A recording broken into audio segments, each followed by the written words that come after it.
What's up, guys? Tim Halstead with DragBoss Garage. Welcome to the channel and Darren Morgan induction. So I appreciate you guys being here tonight. I saw in the comments that Joel DeBose was here. He said there was 25 people waiting here, and that's amazing. I'm glad we tried to plan ahead for this. I think this is going to be a spectacular live chat because, really one of the foundations of racing in the automotive world is the small block Chevy and the 23-degree cylinder head. I mean, you have to admit that. So let me tell you a quick story. Before I talk to Darren and Chad, somebody's contacted me. I get a lot of contacts from people, and they said, hey, I just bought Mike Fonz's 71 Challenger, supposedly the one that won Pro Stock in 1971. So can I talk to the guy? So I don't like to give people's numbers out. So I called him up. He was at the golf course. And I said, hey, Mike, Tim Halstead, DragBoss. He goes, hey, how you doing? So we had a little bit of introduction, and I told him about that car. And a couple funny things that he told me. He said that he was in 71, he won the Pro Stock Championship. Somewhere in that time period, 71 is when they brought in a dual plug Hemi. He said that thing was a little bit of a pain in the ass. It leaked oil. The valve covers were handmade. They didn't have provisions for dual plugs. It just was a cluster, he said. And the hardest part about the engine working on it was taking the damn valve covers off. All the spark plug wires and all that kind of thing. It was kind of funny to hear him talk like that. But he thanked me and you guys for doing this, because he said it's guys like us that are keeping this alive. And I mean, that's really important when I heard that. So thank you, Mike Fonz. And he told me a story. He said, you can tell this on the air. I think guys are going to kick out of it. He said he was racing up in Canada. He didn't remember the track. It's been so long. But he's up there, and it's the first time he met Warren Johnson. And he said he thinks he had a Camaro, and he blew the drive shaft out of it. So he was all done. Now, he said, I had a lot of support from Chrysler at that time, and they gave us these big box trucks that you could put the car in. It was a huge setup. The thing had 5 drive shafts, he said. So he went over and he talked to Warren Johnson. He said, listen, I bet you that's the same damn U-joint that's in my truck. And Warren's like, well, I don't know. How do we find out? And Mike said, come on over. So they yanked the drive shaft out of their tow vehicle. And they went over and they took the U-joints out of it, measured it, took the U-joints out of it, put it back in Johnson's car, and he went back, and I think he won the race. So when you see and hear stuff like that, it's just amazing what they did. And that's one of the things that Mike said, was that back in the day, you didn't go to the store to buy this stuff. We had to make these valve covers. We had to make these cylinder heads. There was no industry. And when I heard that, it blew my mind, because I was sitting here thinking, oh, we're going to talk about these cylinder heads, and all of a sudden across my feed came this, and it tripped me out when I saw it. And this is Chevrolet's first V8 engine. Okay, the thing that blew me away, that's 1917. It was 288 cubic inches.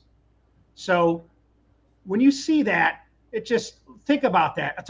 This is a water-cooled intake manifold. Sorry for blocking you off, Darren. I couldn't move. No, that's quite all right. But you could see the water hose going, the line going to the intake manifold. It had a single carburetor, a Zenith carburetor.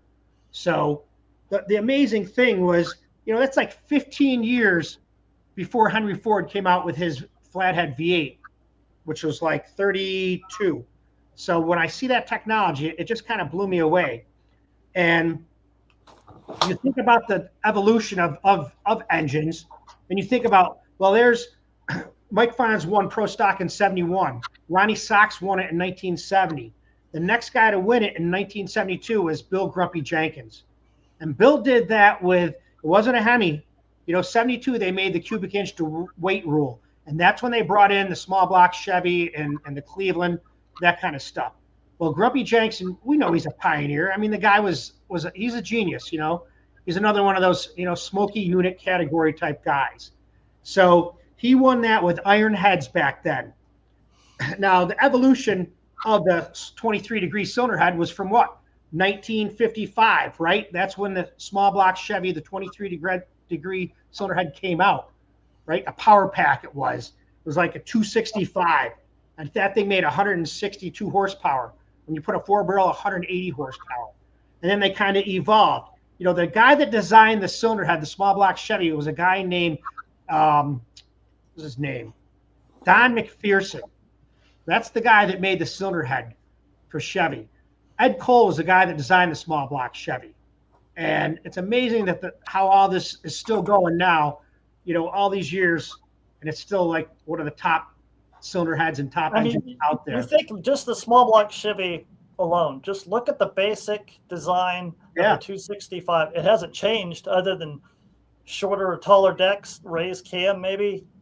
Not until 92 when it was the LT1, when it had, reverse cooling, and it kind of changed the format back then. Yeah, that worked still well. In general, like Darren said, it's the same damn cylinder head. Now, remember, back in 70, they didn't have aluminum cylinder heads. They didn't have that option. Now, did Ford have some? Sure. Did Chevy? Sure, they had these skunkwork types things, but they weren't available to the public. It wasn't until 1976 when Warren Brownfield made the first aluminum Chevy small block head. And with that, the evolution came. Now, you look at this, there's no way they used these stock ports to make the horsepower they made with these, right? They ported them. But they didn't just port them for flow numbers. No way.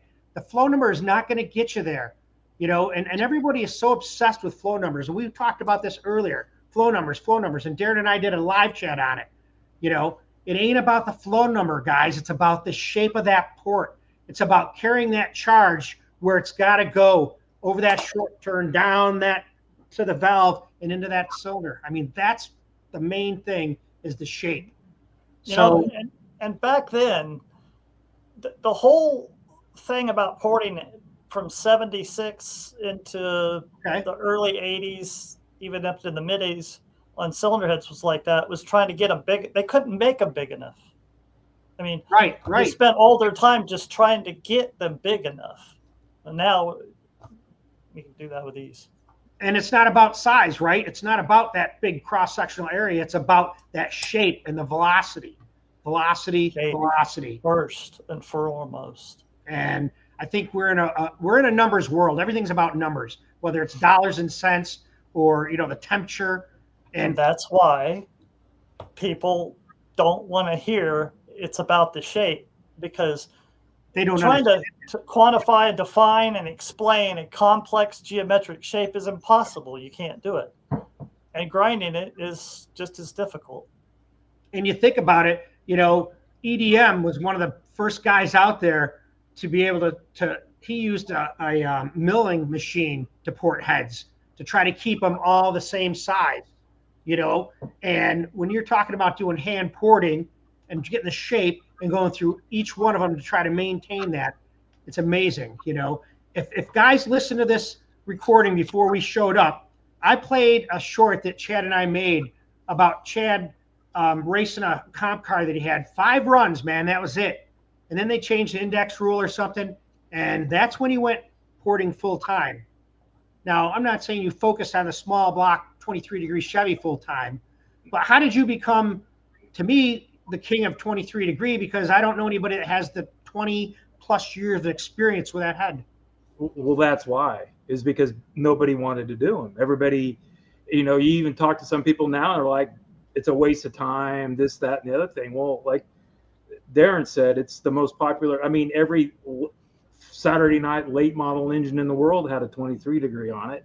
You can't just think of drag racing. There was a big world out there, and Darren was probably the one that actually give me the drive to do something with it, because I've said it before. I have it. In fact, I'm going to send it to him sometime. But I said, Darren, what's it going to take to make 800? And he's like, that's crazy. It'd be so much easier with an 18-degree. And I'm like, I understand that, but that's not what I want to do, And then it just kind of evolved from there, And about really the only thing back then, you really had just a couple players. Profiler was kind of new at the time. Nobody was really using their stuff, and their stuff was really good. It was cast in America. It was all hand poured aluminum. Mike and Crystal were good people. Ray Franks, was a great guy, and they were trying to grow the line, and it kind of worked out well, because I was trying to get my feet wet in it, and then after Darren left there, Mike and I did a lot of things together, and it just kind of evolved. Yeah, you did it for the same reason I do what people call stupid. It's like, why are you putting all that effort? The challenge. It's the challenge. It is. Yeah. That's it is. the whole reason. Yeah.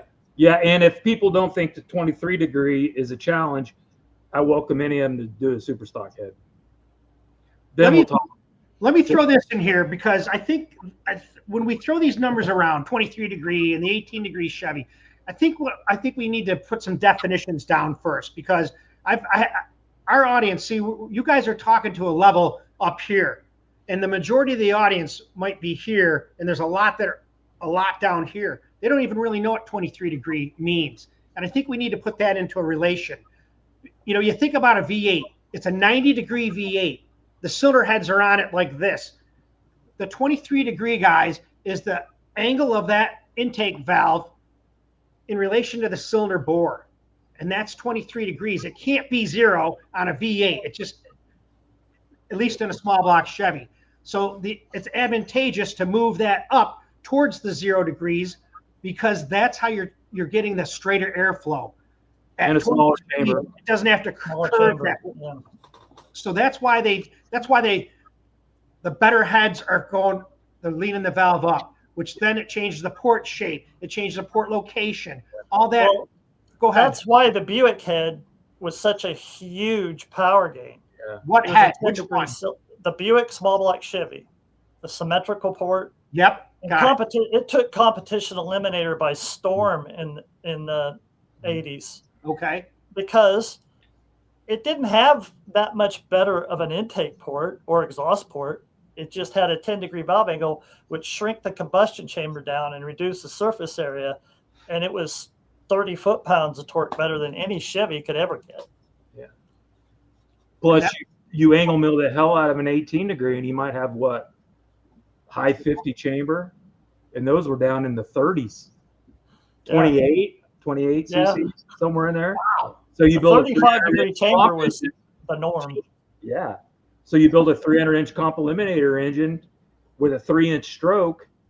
It took all you could do to get compression in it. Well, here come that head that had 20 cc smaller chamber, and there's your torque. I mean, so that's the advantage. Changing the shape of the intake runner, right? Making the combustion chamber smaller as you raise that valve up. That's the primary thing. Yeah. Okay. So that's kind of the definition of the degree we'll talk about. Yeah. You know, and people always ask me like how much power like a low port to a high port, even a 23 degree. And honestly, back 10 years ago, I would have said 80 roughly.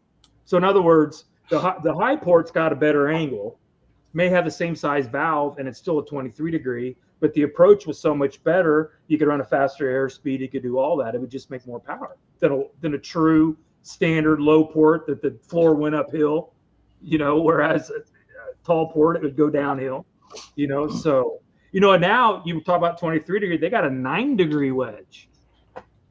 9 degrees. Yeah. So stuff's come a long ways, you know. So when you started this, Chad, when you said, well, I'm going to make a 23 degree, I'm going to make the best cylinder head I can, you were working with what cylinder head to begin with? Profiler? Profiler. Okay. So that's what you concentrated on. Mm-hmm. What do you think you changed? Was there one thing that you changed first? Like, did you change the valve job first, or did you change the shape of the runner first? Well, the first thing we did was we were able to get castings that didn't have any push rod relief in it.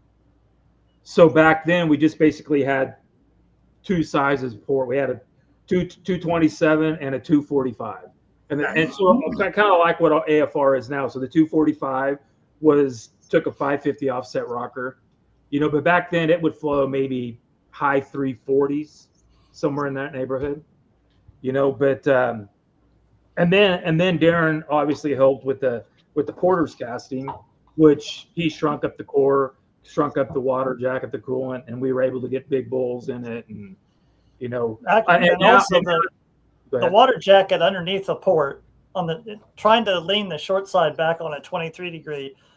90% of them you go into water by the time you get to where you actually need to be. Okay. Which is why when I design those things, the water jacket actually goes under the port. The deck gets thinner. It actually shoots up under. So you can lay it back more than you would ever need to. Yeah. So now when somebody said, the old way of thinking on a 23 degree was you can't put too big a head on it. Well, in 2026, you can put too big of a 23 degree head on it. The castings help that much. Wow. It totally evolved. Like the one for the Dickies, it had a 2-180 valve in it. It's a low port 23 degree, 2-180 and a 1.570. And I had that flow sheet. I sent you over that flow sheet. It flowed right at 380. Low port, 23 degree. Floor's going uphill. I don't think most people really understand how stunning that actually is. It is. I know. I mean, I know, and I've read people were doing it a lot. Yeah, okay. You had injected methanol, some of those type of engines. This was a carbureted engine. I mean, at the end of the day, it was going 520s in his car, NA. Wow. So it was getting it. But yeah, so that all possible because of the casting. Okay. All possible. I don't know if there's another casting out there that you could do that. I don't think I could order in a Brodex casting and say, Terry, run the V30 through it. It'd break through. I know because he's tried it. Yeah, it would put holes in it. Yeah. So that's how thick that casting is. The Profiler compared to the Brodex, you're saying? Or any of them for that matter. Okay. And I've always said it's because the cylinder head guy made the casting, So what people don't realize, okay, so that same casting, so in the V Factor line, there's a 205, a 227, a 250, a 265, and we're getting ready to do another one. It's about 285. All the same casting, all the same valve centers, all the same everything. It's just, and there at the end when I was doing things with Jason and even Terry's doing it now, they're all coming for Profiler with right out of the mold. All that's there is head bolt holes and dowel pins. That's it. Terry's putting all the holes in it, putting all the registers in it. So they're a little more expensive because of that, but everything is dead on. I've had some cylinder heads here from all kinds of customers, and you can tell the first time you valve job them, you got to keep moving things to get it straight. You know what I mean? Well, putting your own stuff in it, you don't got to move anything. It's all straight. It cuts, so that's made a really nice port out of it. The head really went over the top when Mike was selling us castings like that. So, and they don't come with seats in it. So some guys want copper, some guys want ductile, some guys want killer B, so we can put in it whatever you wanted. Let me throw these up here because this is the kind of stuff you're talking about. Yeah, there you go. Right there. I wish I could move that out of your face, Darren. I can't move this. No, that's fine. Picture. So that's actually a killer, and I don't know, that might be a copper, but it looks like a killer B seat. Which would be like what they put in an LS head from the factory. Yep. Now here's the intake ports, how they are. Right. So that next to it would be like a 2.7. So that's a 250 runner. Yeah, he told me they had a V27 and a 3.0. Right. Yep. And then go ahead. There's the 3.0 is the only head out of the bunch, and the 205 that's got a floor wing. Okay. And they're thick and strong enough that even after you port them beyond what you can any other casting, they're still strong and stable. Yeah, they are. That's the key thing, stability factor. They weld up nice. If you heard it, it's just Here's pretty remarkable seeing all those guys walking over and dipping that thing in a freaking molding metal of aluminum and pouring it in the box. Most people don't know that Profiler does a lot of like top secret aircraft stuff. And they're really the way they degas their metal, wings, stuff off of the F-16s, the Tomcats, airliners, the actual flight handle on those jet fighters. And really, it has to be the tolerances, the specifications for that aluminum are really, really high. And they degas it, and the metal is perfect before they pour it. But they use that same technique for the cylinder heads. No difference. They run it through the same line, which is why they weld like a dream. Yeah. Now they're here in Ohio, right? Yeah. Right? Yeah. Right outside of Dayton. Yeah. We met them, Darren. When I thought his name was like All Pro Mike or something. Mike Green. What was it? I mean, that was the only downfall was in the beginning. I think the whole cylinder head started. Darren might know the story. That it started it was basically on a bet, wasn't it? Is what I was always told. It's like he's like, I can make a cylinder head as good as that, and the guy's like, no, you can't. And he's like, let me show you. So that's kind of how it started. But he reverse engineered his pro stock heads. Yeah, exactly. Yeah, reverse engineered it. So, and that was the problem in the very beginning. I mean, and the things have come a long way since then. But the aerospace stuff took precedent. That was what they did. So the head end of it was second. So that, and Darren knows it caused little issues in the beginning, but it's not like that anymore. They got stock, they got stuff on the shelf. The company's come a long way. I'll go through some of the guys that are on here because they're all saying all kinds of stuff, and we better get them on here and do a little recognition. But Joel's here; he's here to support us. Thank you, Joel, for being here. Mariano from Argentina is here. Appreciate you. Nigel Pauls, he's here. Good morning from Australia. He has a porting site. We got Don Dotter. He says he's got a notebook ready for you. Eric says got lots of information here and superstars on tonight. There they are. Not me, these two guys, that's for sure. Shelton's here. So he owns LGM. He supplied me with the flow figures and some of the pictures of the cylinder heads if we need to use those. Nutbus is here. He's from outside Shetland. Not sure where that is. That could be in Australia, but I don't know. Chopper Scott's here. We were talking about your intakes before, Scott. Maverick, I appreciate you being here and donating $5. We appreciate that. Thank you so much. Mike Cranston, he's a big 23-degree guy from New Zealand. And he said, thanks. I'm looking forward to this session. Appreciate the time you put in. Thank you, guys. We appreciate you, too, for being here. Dick Turner's here. Thank you. Pontiac 411. And there's some questions here, but we're not going to get into that. Darren had some flow figures there, I see. And screen setup is a bit distracting. Okay, let's do this. Yeah, that was the one that made 900. So that's a true legit. The port was about 280 done. Had a 2180 Victory titanium valve in it. 50-degree seat, which I would change that now. Probably put something different on it. But yeah, it worked really, really well.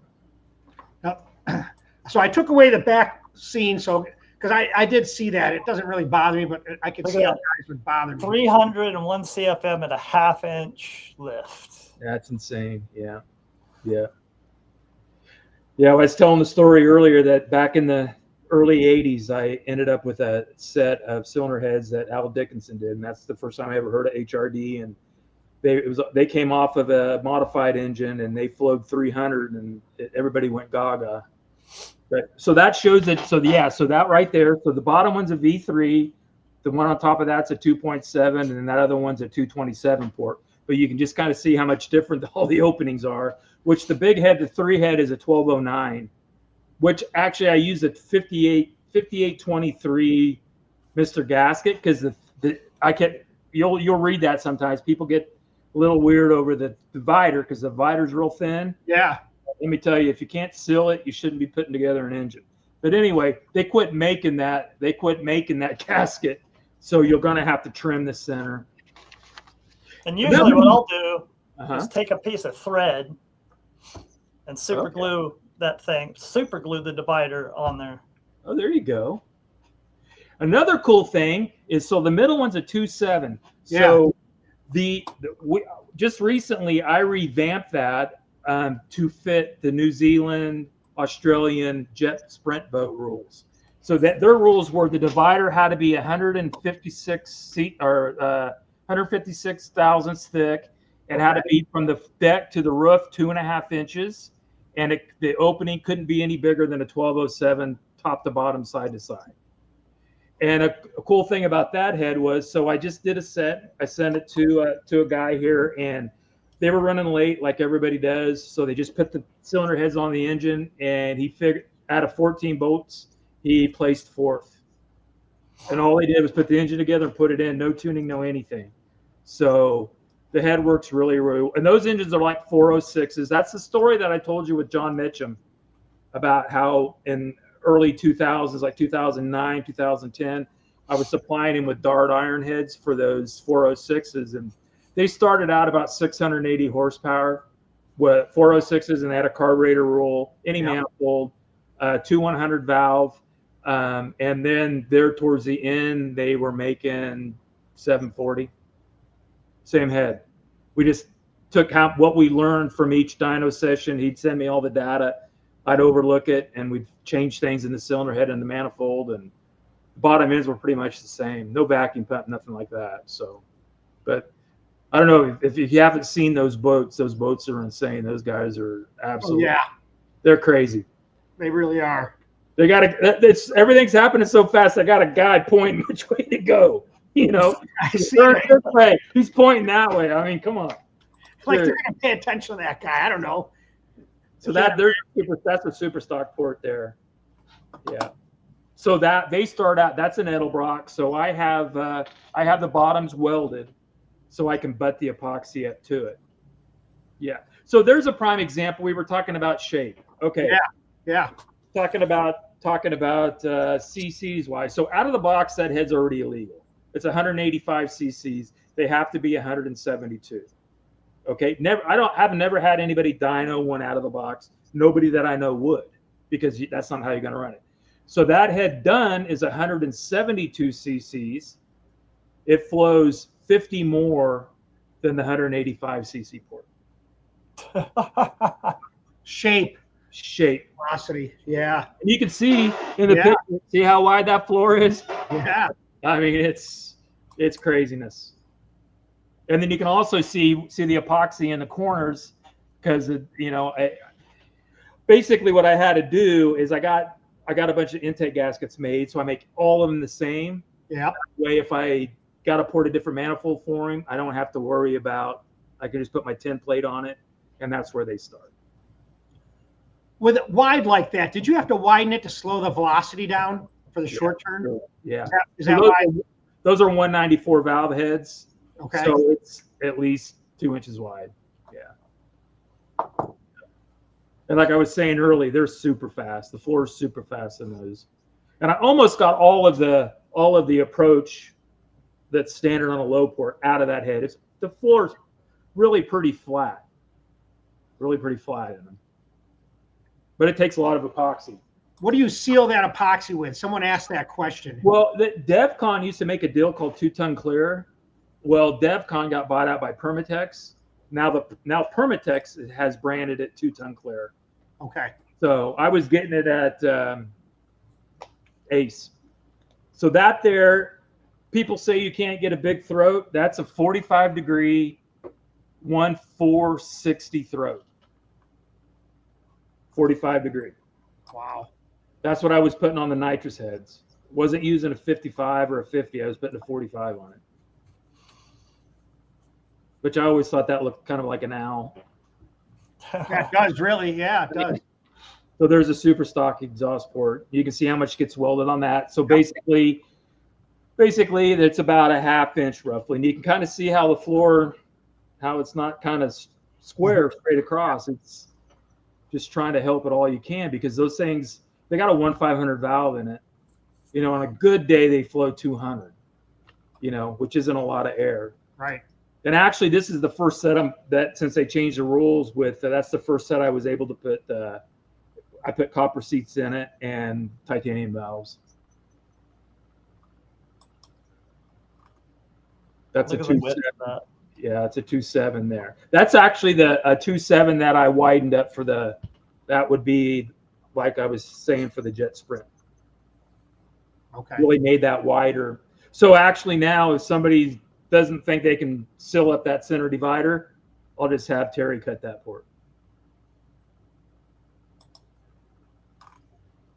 So that would be a 2.7 without that. You can see how much it got widened. Take it out of that divider. Wow. Yeah.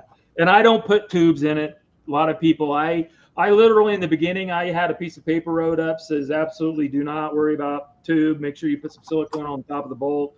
If you're going into a blind block, you're fine. If you're going into water, put some silicone on it. because I literally had people call me at midnight when they're putting their shit together. Hey man, what about this hole?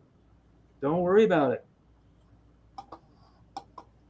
I don't put sleeves in anything, and the only reason I do is because customers just get weird about it. So I'll put them in. If you're running a stud and you put a sleeve in that, your sleeve will be on the stud. I mean, they're just, and the worst thing you want to do is make that hole bigger. I mean, that's, you don't want to drill it. You know, and some 14,000 swall freaking brass tube worked perfect, but they just didn't stay. I mean, we used to go to the extremes of using a tool steel stud, 3/8 stud, just so we could get it that much wider. Yeah. Now, I know in the last super stock heads I saw that you did, Chad, you actually filled in the bolt hole with epoxy. Well, I put sleeves in those, and I'll tell you why. Because if they get pulled off and they get inspected, and the inspector can't fill that port because it's got a big window in it, because he'd be pissed. Okay. So I just put them in there, and that makes sense. Yeah. That's a V30 head. I mean, that port is beautiful, man. Look at that shape. I mean, I could just see it. Yeah, and like I said, I try to trick it by canting it. The floor is not totally straight across. The guide wings actually at an angle. Yeah. That's a dicey deal. It is. It's really, really touchy. I don't think people realize by seeing a picture, and you don't know how many people that get them and call me, and it's like, holy crap. They have no idea. You know, a picture and seeing one in person really doesn't do them justice. No, you can't really get the drift of a complex geometric shape with a two-dimensional picture. You just can't. As far as the way that wing is sitting there, because it's not straight, it's kind of canted, right? That's what you're saying? And the whole floor, for that matter. Yeah, you can see like on the left side, see how much higher it is? Yeah, Darren, moved it around, because there you go. It's higher over here than it is right here. Okay. Yes. Yeah. And you notice he doesn't have his bowl all blown out up here. He's got that small. There's not enough. The airspeed is low over there. Take your hand and go like this, and that's kind of how I wanted to do the Yeah. Just like that. Yeah. Kick the floor out, tighten up the top. You know, and another big mistake I see on some heads is like, you know, since they're not straight across, you got to put a divider in there and go from the floor to the roof and make it the same size. A lot of people don't do that. So you're going to have this side tighter than that side because they don't do the same thing to the roof. You know, and a lot of people will put, you know, hooked wings behind the guide sometimes, and a lot of it's due to the fact that they blew the bowl out and dumped the airspeed over here. Yeah. If they did this, they won't need that wing. Yeah. Yeah. So that's just a set of burr finished 2.7s. Now, I put that video up of the intake that you burr finished. It's got like 55,000 views. Guys are pretty amazed at that. And I just saw that port is burr finished. Now, I remember you saying that you don't do that to every intake port, right? No. What's your... Depends on what it's going on. Okay. Okay. You know, so I literally have some engine builders I do stuff for that's the only way they want it. Really? Yeah. Yeah. So that's an iron hide. That's actually the manifold that was on the 900 horse engine. Yeah, so you can see it's all burred. Yeah. And I almost got each runner the same length, and you can almost tell that they're the same size at the opening. So that the manifold is really pretty square. It's pretty remarkable. That really looks awesome. I haven't done one of these yet. Yeah, it's pretty cool. So I was able to get them real close. How much time's in that intake? I probably spent a couple days on it. Yeah. A couple days. Yeah. Yeah. You know what? More than that. You know what's funny? And I do this a lot. And one of the reasons why I use Facebook the way I do is because, like I said, it's free hosting. It's a free picture hosting. Yeah. Okay. So I'll take pictures of stuff and I'll go put them online, put them on my web page, you know, and I'll look at them like, that doesn't look right. You know, you can actually, it's weird how you walk away from something. You're sitting there, you're staring at it for 6 hours or whatever you're staring at it. You walk away and you're looking at a picture and you're like, I need to change that. So you don't know how many times I've done that where I've looked at a picture and walked back over because it just didn't look right. Yeah, isn't that weird how that works? Yeah, it's a forest for the trees deal. You're staring at it so long, it's just... Yeah, absolutely. Wow. There's some pictures of like the second one up on. Yeah, there you go. So there's a hand finished 3.0. You can really see how that floor, how the short side just almost same circle as the valve. You know, the floor's just not straight and stops. It's this window area, this shape. You notice it's protruding past over here and past over here. Yeah. And that short side, a lot of people don't understand. That's the width or wider than the valve itself. Yeah. I always call it a style. Think of the short side window is just a square, and you look at a port and it's just chopped off square. That does not work. Right. Darren, give me that correlation then of intake valve size versus the floor width. What were you saying? Can you clarify that? Well, if you have a 2-inch valve, the width of the apex of this short turn is going to be 2 inches plus. Okay. And that plus can be going up the wall. Yeah. No, if you measured from the tip to tip, when a 2-inch valve, it'll be 2-inch, 250, 2100 even. See, and that head there, it's got a 2150 valve in it. It's got 100% bowl in it. Now, show me another casting that you can put a 2150 wide bowl in. It's not going to happen. Yeah, it's got a really big bowl in it. Yeah, that's the same. Look at that. It's not. Look at the wings. Yeah, isn't that weird? Refer to as wings. That short side reaches out into that bowl. It just totally. It is not square. That is so powerful. Yeah. And this is a hard shape to master. It is. I did. Yeah, I don't know if it'd take a long time, wouldn't it? Oh yeah, it took me. It still fights me. Yeah. You know what I found? What's cool is like if I was like doing a master or something for an engine builder, doing it with epoxy is way easier. You know what I mean? Yeah. Just because it's easier to shape. Mm-hmm. You know, you can do it with your finger. You know. Well, a lot of times I'll just blow it out low and fill it with epoxy. Exactly. Yeah, because it's just so much easier. You know, for digitizing for a master, what you're saying. Yeah. And that's the thing is I don't know. I did a lot of masters for engine builders. You know, you got an engine builder that's got a CNC machine. He wants to keep it busy, and those guys kept me busy for a lot of years. So I may have 30 more programs out there that I did masters for, and they're cutting them and putting their logo on it. You know, so and that's what I always told myself if I could find like 6 to 8 really good engine customers and just do masters and super stock heads, I'd be happy. I'd be really happy.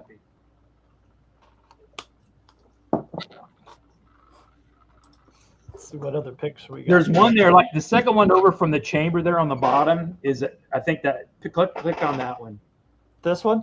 No, you see the chamber on the far left? This at one? the bottom, yeah, click the one right up above it. Oh, above it. Yeah, that one.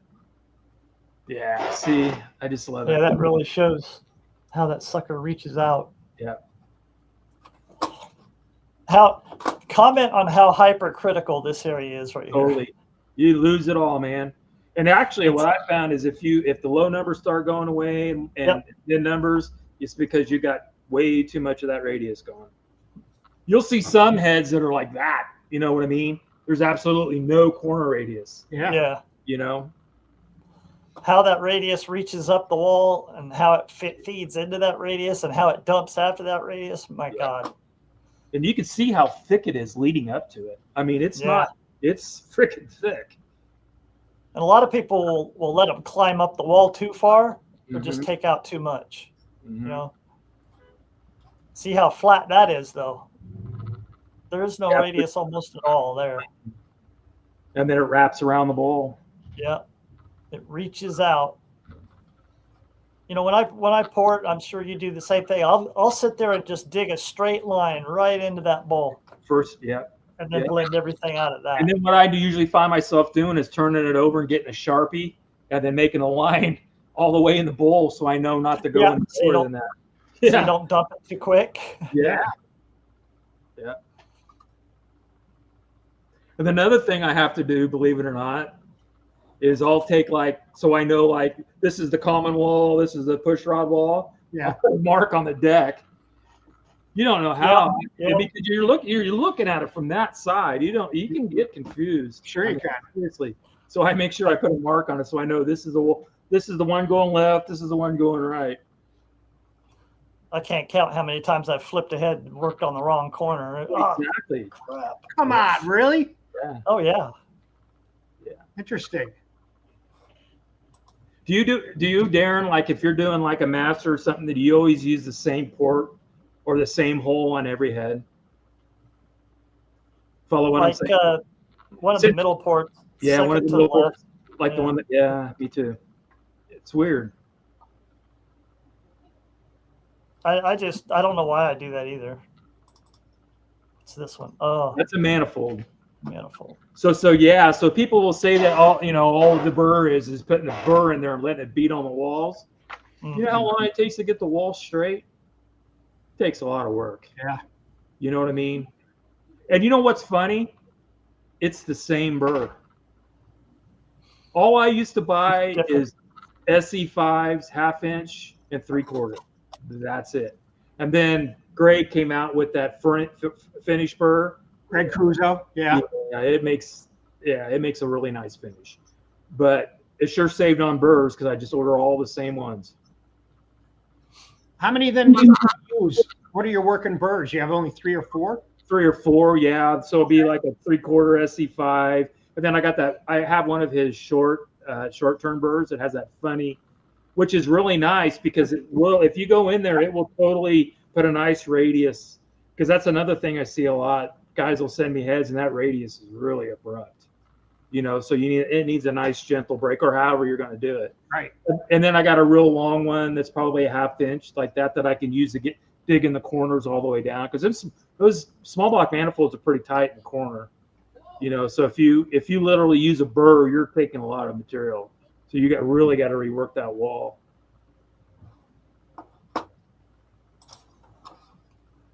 What other picks here do you want to? Have we?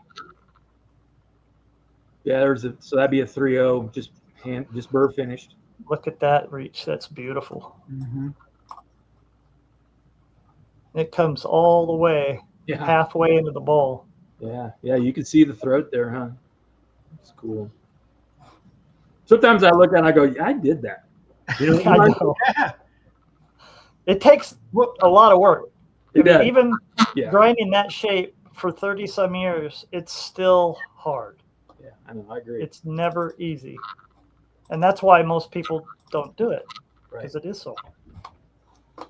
And for you guys that are on here in the audience, so to speak, I mean, you think about it. It helped me right there with Darren putting the cursor and showing how that moves up and down on that short side and how the wing is. I mean, that right there, I don't know. It's hard to talk about it, but when you have us talking about it, or you and him pointing to it, I mean, it puts it right there, man. Yeah. So, and that picture is just basically showing how important it is to blend off you could just see how the top cut just follows a chamber. Yep.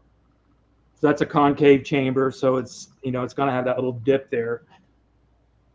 And looking at this 2-dimensional picture, it's impossible to see that this bowl actually comes back in. It's actually bigger. Yeah. In here than the throat. I mean, the bowl is a bowl. It's shaped. Yeah. That Venturi goes all the way from here all the way to there. So it will come off and go back in right here. Wow. This is the only thing that comes directly to the seat. Mm-hmm. So that would be a profiler chamber. Which again, Look how far that is off the bore wall. Yeah. What is that, 210, 220? Yeah, 2125, yeah. I mean, off the bore wall? Oh, yeah, about 210, yeah. Yeah, isn't that crazy? Yeah. Yeah, there's another one That would be a dart too. Yeah, you can tell by that because the profiler has a flat spot underneath the valve or underneath the spark plug where the dart comes to that nice point. But that blend is that would be the backside. You can see look how wide that is. So that's the 2.7 head with a 2.125 valve. And that short side right here, that continues all the way to here. Yeah. And look at that radius. Look at that blending right there. Yeah. See, to me, I look at this shit and that's beautiful to me. Yeah. It's just. And here's the funny thing, is no one said, hey Chad, if you're going to design a head, this is what you do. My pitot tube led me there. Yeah. Yeah. 100%. 100%. The port shape, you can have 100 different ports that all flow the same. And it's just like, you and I were talking earlier about super stock heads and how immensely important that shape is. And like Don Kennedy's heads, I gained like 10 CFM, and there was another set of super stock heads. I didn't gain any flow at all. All I did was make it a high Mach port, lay it back, get the short side right, get the short side airspeed right, and get that shape in there. 30 horsepower. Didn't flow 1 CFM more. It's crazy, isn't it? Plus, you can hear it. Oh, God, yeah. I mean, the sound of it. Or you can't hear it. Or you can't hear it, yeah. Yeah, that's more like it, yeah. You can't hear a damn thing other than smooth flow. Exactly. What about iron heads? I mean, a lot of guys are still running iron heads. We're all in the aluminum head world. But back in the day when the small block Chevy was coming up through the ranks, I mean, all I remember is, the double hump head, the camelback head, or whatever it was. The 202, the Fuelie head, and all this business. How were those in relation to today's basic aluminum head? I mean, what head was first? Well, the reputation of those heads were gained simply due to the fact that those heads, you could make those ports bigger without busting into the water jacket. Okay. So you could wind the engine higher. And again, back then, it was impossible to make them big enough. So those heads were just thicker. Okay. Mm-hmm. Like what head? Do you know what they used for like the LT1, the 370 horse? 041. We do. 041. Quite a super stock LT1s. Yeah. I've got a set. I'm doing a set of 416s right now for a 327. Yep. They all look alike. But they can only be, this head can only be 165 cc, so that's a real challenge. They're not big at all. Yeah, so they're a lot of work. Yeah, I mean, I don't really, and actually, I tell you what, I'm actually doing another set of Worlds for a 305, and World Product is the only one that had iron on the shelf. I called Dart, and they said a year before they have any iron heads. Wow. And I said, so what you're saying is you're not going to do iron anymore. And he just kind of laughed. Pretty much what he's saying. So the only reason why I think it's still around is because it has to be around. Okay. It's really hard on you. Definitely. Oh. But you could never duplicate those port shapes with an iron head. No. You know what I'm saying? You just can't do it. There's not enough material in the head itself. Yeah. That's a limiting factor. And just to grind that metal like that. Plus all those old heads like that, the spark plug, it's right on top of deck, man. I mean, the plug is there and there's deck. I mean, it's that close. Okay. Yeah, because some of those you can, if you angle mill them, and that's what they all did back in the day. And that's what I tell everybody. It's not a matter if they crack, it's when. Because they're going to crack. They're definitely crack. Oh, yeah. Okay. I mean, I know. I got some super stock friends that after every day of racing, they drain it, put bars leak in it, no water overnight because that bitch will take on water. Yeah. Wow. Yeah, they leak. Yeah. And, I think, too, some of it's just because you're disturbing. I don't know if you're putting any cracks in it. You're just disturbing the bad pin. Yeah, you're disturbing everything. I've tried the Caswell. Darren turned me on to the Caswell stuff, and it works. What's that? It's like motorcycle gas tank sealer, Caswell. Okay. Yeah, so you just for put it crack in there. beds. Yeah, move it around and it'll seal up. Yeah, it'll work for a while. There's no leak, nothing you can put in a cylinder head that will stop a leak and be forever. Yeah, right. And if you're doing a set of super stock heads right, you're going to have the exhaust brazed. You know, you're going to do all that. And I am telling you, and Darren will tell you, there is not a straight surface on that head when you get them back. Everything needs to be surfaced. Wow. It's warped 20, pulled 30. It's nuts. The valve cover rail. Everything. 30,000s, easy. Yeah, because you got to get it so hot, and they're just, man. Yeah. You know, I've got heads that have been cast iron welding, and it's $2,500 per head just to weld them with cast iron. Jesus. And the guys that do it, they know what the hell they're doing, and they're 25, 30,000s every single surface. Yep. You got to put new dowels, everything, relocate everything. We tried that. I think Brian asked you, Darren, how to do the aluminum deal, melting aluminum and doing that. Oh, yeah. Yeah, we tried it. He says he needs to get better at it. I'm sitting there reporting on it. I'm like, this is looking pretty good. I turn around, I look back, and I'm like, you got to be shitting me. My burr caught it, and it just took the whole chunk of aluminum right off the floor. I had it in my hand. Did he use anchors? We used anchors. And he used good aluminum too, but it was funny. He's like, I don't want to do that anymore. I'm like, I won't make you. I had a guy in Kansas City that was doing it, and he was really good, an older guy, and he was charging me $1,000 to braze him, which I thought was pretty reasonable. $500 a head. That's real reasonable. Yeah, but he retired, and I really haven't found anybody since then. Is that hard? Oh man, it's 8 hours in front of an oven. Yeah. Okay. With a red hot head, and then you have to cool it down. Yeah. Slow. Yep. Yeah. Yeah, I can remember doing that when I was like 22, 23 years old. That's like, man, I don't want to ever do this again. Yeah.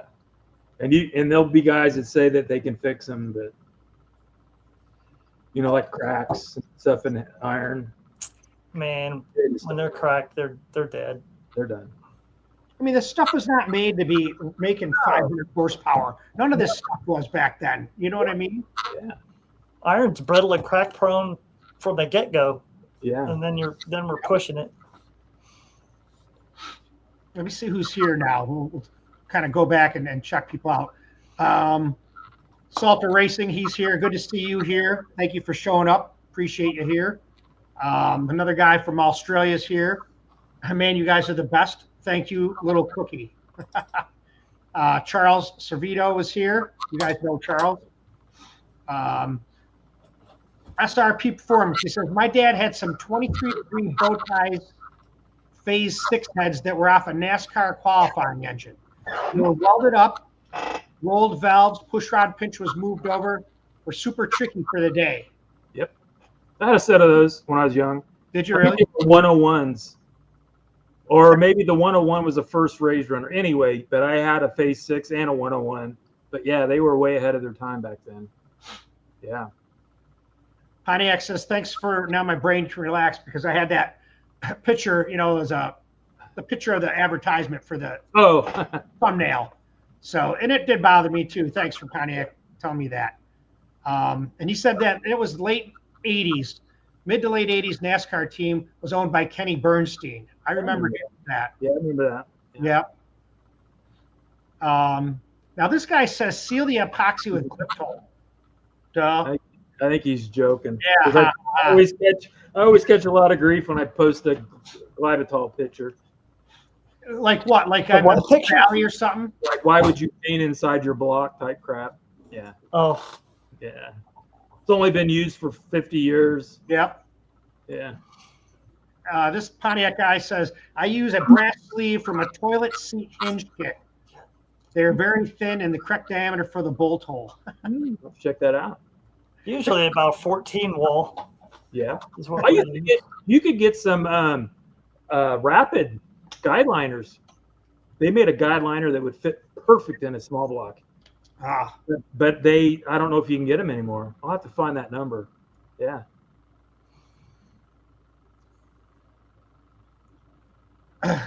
Salter says, intake looks very good, Chad. I'm glad you radius the dividers in the plenum.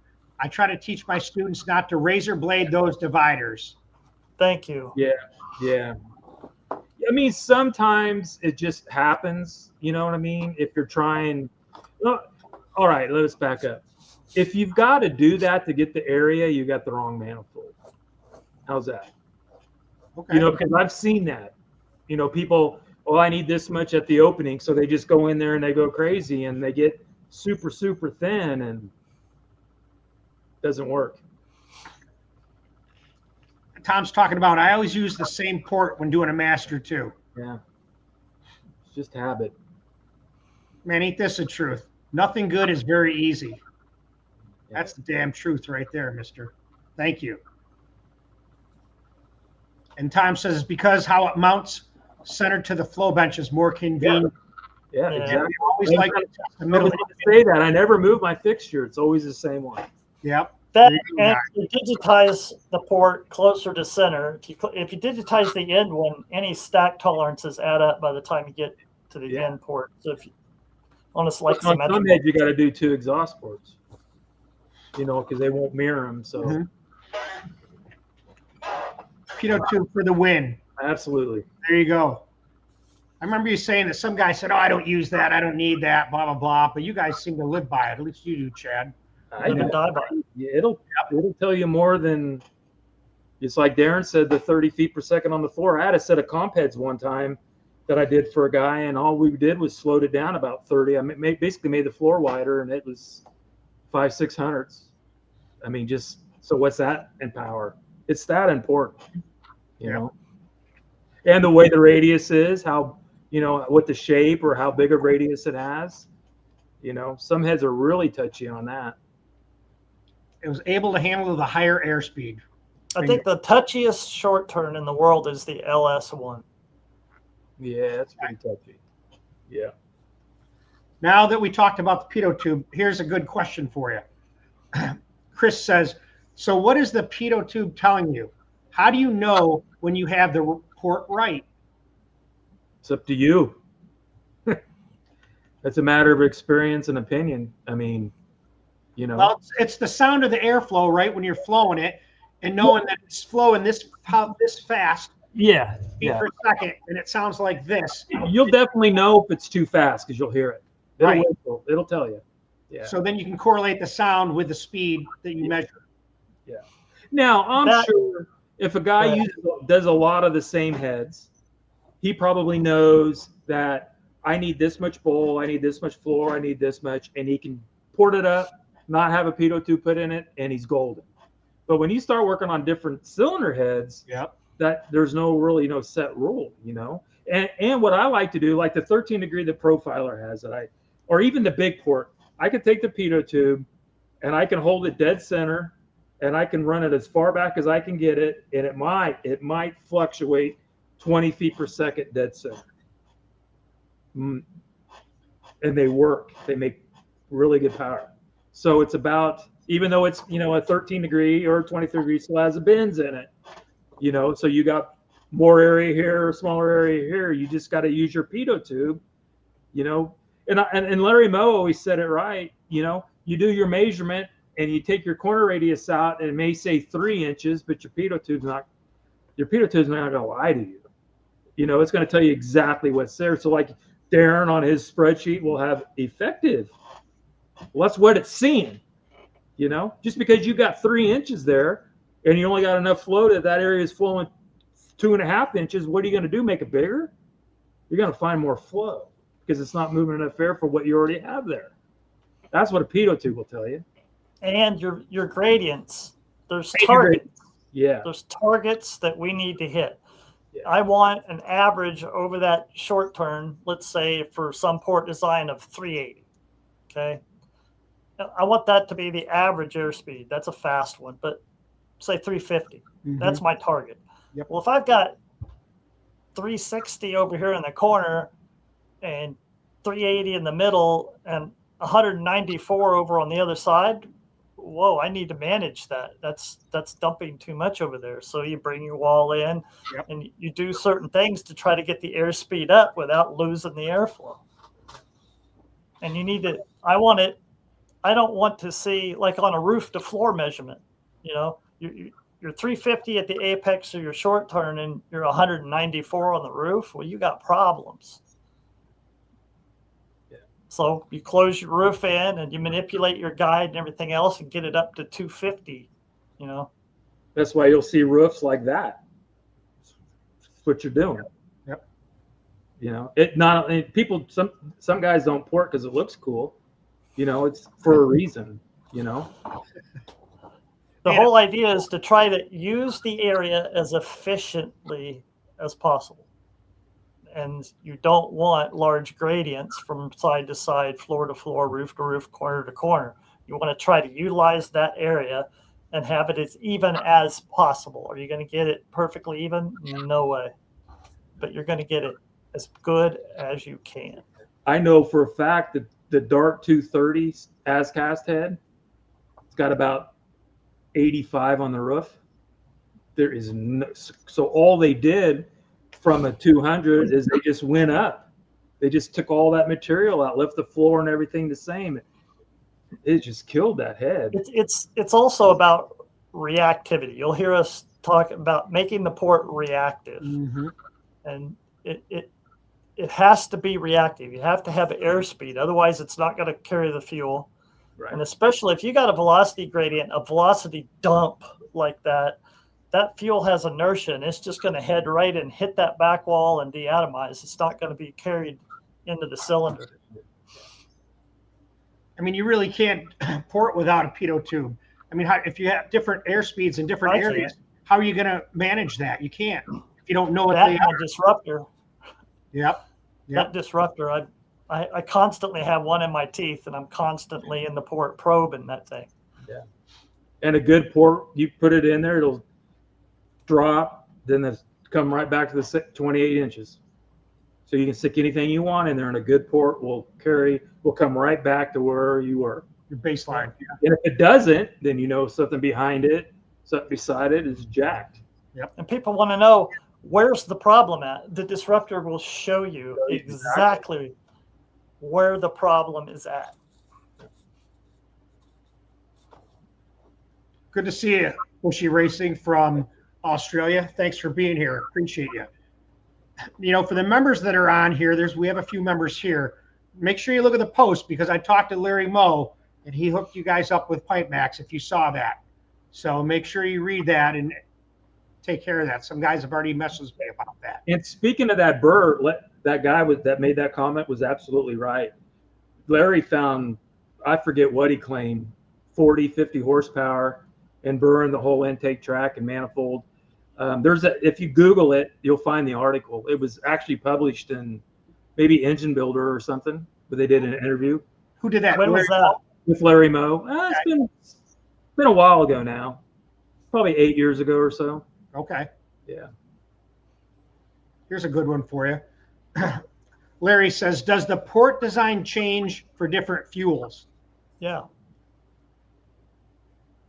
Yep.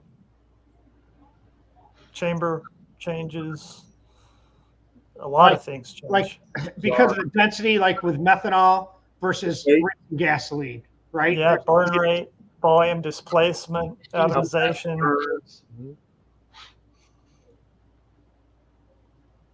We'll go back to airspeeds. Cervito says it gives you the airspeeds. Getting the airspeed differential as close as possible will improve the port. There you go. Absolutely. The math gives you the mean speed at that particular point. But the instantaneous, the localized velocities are completely different. And like Chad was saying, right through the middle, he's looking at that. That's the signal, what we call the signal hole, right through that thing. That's what carries the fuel. That fuel right through the center is going to carry really, really good if you don't have the velocity dumping and going up and down and doing all sorts of stupid shit. Pontiac has a question. Does anyone know the compression head and cam specs for the best 23-degree NASCAR engines. Man, that's a long time ago. Yeah. And it was flat tap it, and there's so many different things with those engines. It wouldn't even be, that information wouldn't even be relative to what we're doing now. Bushy Racing says 100% they're going to crack, talking about cast iron. They are. Eventually. Yeah. This is kind of off topic, but I'll throw it in there. Do you guys like the SC1 heads from Ford Motorsport? I've done a couple. Whether I like or dislike a cylinder head is directly relevant to what you're going to use it for. So I can't say that I dislike or like it. Right. I think what he's trying to say, do you think it's a good head compared to, like, you know, the D3 head or something, you know? Again, man, it all boils down to what you're going to do with it. All right, boosted. What purpose are you going to use it for? Yeah. What's the chances he's going to boost it? There it is. Salter Racing says, I'm doing R&D with camshaft design for Dart, Nick Gehring, and giving them feedback. Just started doing it, and so far have tested a couple different cast irons. Dart is trying to be back on top. Yeah, and I'm sure that's why he said that, is because they had that iron in the fire. Yeah. I mean, think about it. That's it. Dart or World. Yeah. Right. That's it. And I have talked to Dart before about doing a live chat, and they said they were going to do it, and they never got back to me. So I'll try them again, because it'd be good to bring them on to get their perspective. Because remember, there's stuff that was casted here went to Germany to get casted. Yeah. So whether they're cast iron, so whether that's their cast iron had to be done in Germany, I don't know. And I tell you what, iron or Dart, or iron or aluminum, that Dart 200 is a great head. It's a good casting. I mean, there are a lot of them out there, you know. Salter says, me and Mike Kennedy used to see who made the most with the NASCAR 23-degree stuff. RIP, Mike. So, boosted, there's a man to talk to, Salter Racing Engines. He's got a YouTube channel. Make sure you check out his channel. He may be able to answer that question on the 23-degree stuff right there. So, Pizza and Donuts guy says, still have a set of Dart 200 Platt IE heads in the box. Yeah. We get some pretty good money for those. Are they cast iron? Yeah. Okay. Salter says, I should say it all looks good, Chad. I love this channel. Because it learned from him. Joel says, boring ball. Bowling ball. Yeah. Works to seal water, but it goes in super thin like water, but sets in about 1 minute. You had better pour it back out of the head fast, or it'll be a solid head. Yeah, it's touchy to work with. It works. That shit works. And it works longer than even the gas tank sealer. But working with it is a pain in the ass. Matter of fact, I had one block off some water passages one time, and I haven't used it since. Yeah, the pot time is just so low. Oh, yeah, he corrected it. It's bowling ball epoxy. There it is. Yeah. Oh, okay. The thing is it will change the thermal conductivity of the cylinder head. It's an ice insulator. Sure. I can see that happening. Pontiac says, I found my pitot tube that reducing the airspeed at the pinch also slightly reduced the short turn, even though the CFM didn't change. Maybe a one-off situation. I know you can spend all the time you want on a port, like a 23-degree with a 45-degree seat, and go, maybe I'll put a 50 on it, and put 50 on it, and you got to start all over because it'll pull harder on the port. Wow. Yeah, the shape of the short turn will change. Yeah. Layback, yeah. Yeah. Also, the size of the secondary pinch, Chad was bringing this up earlier before we went on. If you can excite problems within that port by having it too small. And then you have this wide bowl and everything. Let's say everything's perfect at the window area with the shape and everything else. Well, the airspeed's low because now you're pinched off. Now it's got a lot of inertia coming into there, and it will just mess up everything. You'll never get it to function right. And then when you open it up, it's like magic. It'll flow awesome and everything works. And if you make it too big, it screws up everything downstream as well. So everything works hand in hand together in stages. If you get one area wrong, it messes up all the rest. But 5 degrees, you think about that. That's not much when you look at that angle from 45 to 50. And it changes it that drastic. Just like he says, it pulls harder. Yeah. More reactivity. Yeah. Don Dodder, he says, is there a guideline or calculation on how big to make the bowl and the short side radius? I shoot for 100 at a minimum. And usually it depends. And it's not like the whole bowl is going to be 100% of the valve. It's going to be, the widest area is going to be at the apex of the short turn, where it should be. And that's what's hard to manage because your bowl's this deep and your short side comes in and that has to be the wider. So if you put it too low, that screws everything up. And if it's too high, now you can't get it wide enough and it messes all the shape up. So where that intersect point is relative to the valve is hypercritical when you're doing this. But usually that will be the widest area and it'll be about 100 to 105% of the valve diameter. Usually ends up about there. There you go, Don. Thank you. And Charles says, good article from Larry. I'll see if I can find that article, guys, and make a little copy of it and post it as a video or some type of thing so you guys can refer to that or read it. Bushy Racing from Australia says, with unleaded fuels, what have you guys found with port designs and finishes? I can't. I see we don't use the Australian unleaded fuels. We still use our leaded stuff. Right. I don't have enough data to give you an informed opinion on that. Okay. What about you, Chad? Yeah, same. No, I was just thinking, only thing I would say unleaded would be like a street deal. You know, that's what I was thinking. I mean, I've done a lot of street stuff and I've just burned it all. You know, because it's fast and easy, and I'm lazy. But I would like to try some of that fuel he's talking about. Yeah, I mean, I think it's a lower specific gravity. It's got a lot of light ends. It atomizes quick. Yeah. So that's going to change things. Yeah, I agree. Pontiac says, I'm a flat tapping guy. Help a brother out. Talk to Salter Racing. He'll help you out. And this is what I've talked to Darren about. Actually, I started doing it, but I won't talk about my failure. But I didn't do too well with it. I just got to do a better job at it.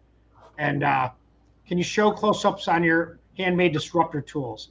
I'll take care of that. I have them. I have the measurements on them, and I have a video half made. And then I tried to make one, and I was using welding rod, and it just didn't stick right. And yeah, the Thorpes were good. I got a set of Thorpes. So E-flags, I'll go ahead and make that and get it done because people will like to see that. Pizza and Donuts says, have you ever done any Ford N351 heads? You know, I got a set in yesterday. No kidding. Yeah, I opened my big mouth. Venice Perno, I've done his heads forever. Yeah. Those heads can make support, 750 plus, man. Yeah, these are going to be a set of super stock heads. I mean, the most I've ever gotten out of them is 380 out of the N351s, and that's after cast iron welding and everything else. Normally, they're about 345 is what they'll move. But if you invest all that welding and time, when you weld the chambers up, you can have a taller short turn and you can manipulate things. But with the stock casting, you're getting 345 out of them. That's pretty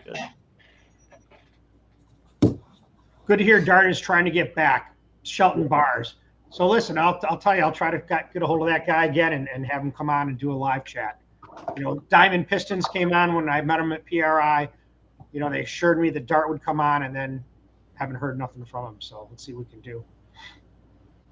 And Boosted says, that's exactly right. I got a set of Chapman SC1 Ford Motorsport heads on a 434 Iron Eagle block with a Pro Mod 98 on methanol.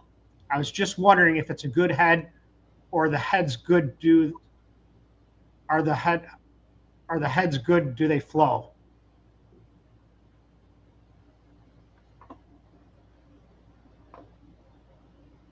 And I don't know. They're probably in the 400 CFM range, aren't they? Yeah, right at that. But that would be, again, it depends on what your engine speed is and a lot of things. Whether that is it the perfect head for that combination? Yeah, we'd have to work that out mathematically and figure that out. It's a good cylinder head. But it's also old too, isn't it? Yeah. I mean, the SC2s and other heads are 100 more horsepower, but you have to wind them up to extract that. Ed's Machines here. Good evening, everyone. Good to see you, Ed. Glad you're here. We appreciate you. Now, I don't know this cylinder head. Pontiac says, I have a set of Iron Eagle Platinum 230 heads with a 208 intake valve. Are they any good? I don't know what they are. Iron? Yeah. Yeah. Yeah, that's the one that's got a bad roof. There's just no velocity up there. They made them big. They got a lot of bolt volume. Yeah. Yeah. You got to hear this one. RPM. What's up, Steve Toff? My grandmother had the best cast iron cauldron for cooking our favorite Hungarian goulash. It never cracked. My mom did. And then they used to pour the grease in a freaking can. When the next day when mom cooked, take the grease out of that, plop it in that cast iron pan, and make dinner. Still do it that way to this day. The best. Now he'd asked a question about the Trick Flow 2V head, wondering if it could support more than 800 horsepower. Any experience with that? The Trick Flow 2V. Yeah. Not a lot, no. Okay. Yeah, I don't know which head that is. I don't think I've ever even done a set.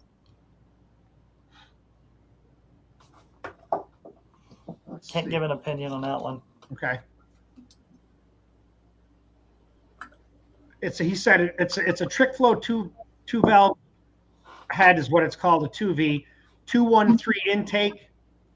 Does that help? To what? 213 intake.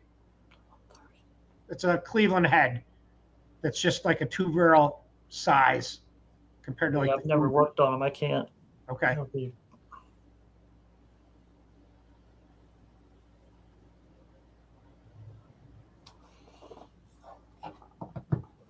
Salter says, has anyone found horsepower gains / detonation prevention from opening up head gasket flow to allow more water on the exhaust side of the deck?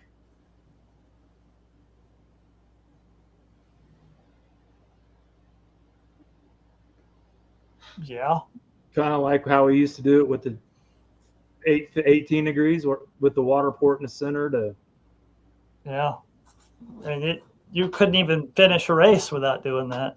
Yeah. Yeah, okay. For sure. Yeah, we actually drill a hole in between 100 thousandths down in the deck, 50 thousandths hole, all the way from one bolt hole to the next. And they would literally run the water in through the bolt holes and across the cylinder head and out. Mm-hmm. They'd actually cool the studs as well. He says, Brian, I added a bunch of holes in the deck and head on a very snotty small black Ford in the 90s. Maybe similar type thing. I mean, when designing a water jacket, we take great pains to make sure that there's water agitation and flow over that spark plug area and there and around the exhaust port. And anytime you have a cylinder head, you can be on the dyno and take a heat gun, and the exhaust port that's closest to the side of the cylinder head is going to run hotter. That end always runs hotter. Or you have two together, they're going to run hotter. Mario says, Darren once told something about that in the past they had to make bigger bowls because the camshafts were too aggressive, that made the valve bounce, and you needed to make the bigger bowls. Am I correct? That was a theory, yeah. And back in from 90 to 96, I would say, the bowl area in a pro stock valve, I think Warren used to call it bowl charging. We used to believe that, and it is a factor, it actually happens, that the high pressure wave comes in and fills that big bowl volume up, and it's instant torque. It makes torque. If you can hang on to that later on in the engine speed range. But now with these ports we do now, it's not the same. And by having a bigger bowl, it made more torque. And yeah, we used to think that maybe it was a cushion for the amount of valve bounce that we had, that was a factor. Whether it was or not, I can't say. Okay. Steve Barrett says, Chad did a set of 23-degree nitrous, 23-degree V-Factor 3.0 profiler heads. Yeah, I think some of those finished ports were his on those pictures. Oh, okay. Yeah. Very nice. And then Joel was saying for the Australian feel, that unleaded, I would treat it more like alcohol.